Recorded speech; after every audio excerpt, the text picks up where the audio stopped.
haddii ay jirto in qof bini'aadama baahi loo qabo, nafteyda adiga ayay ku tabaysaa oo ay kugu qanacsan tahay iyadoo aanan ka fikirayn culayska imaan kara mustaqbalka. waayo nafteyda ayaa kuu dhuga nugul. dhagahaygu waxay maqlayaan ereyadaada oo keliya, indhahaygu aragtidooda waxaa dawo u ah adiga. waa igu adag tahay inaan saacado ku waayo, waxaa taas sabab u ah qalbigu aanan u dulqaadan karin inuu iska kaa masaxo.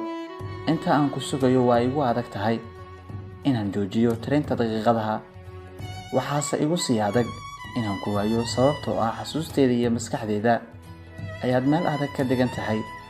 shalaydu waa qayb ka mid ah guuldarada, laakiin tartanka soo jiidashada waa u qalantaa qofkii inuu wajaho guuldarooyin badan. aad baan kuu jeclahay macaanto, adigu la'aantaada waxaan noqonayaa qof mahsana ah aanba joogin adduunka. I love you.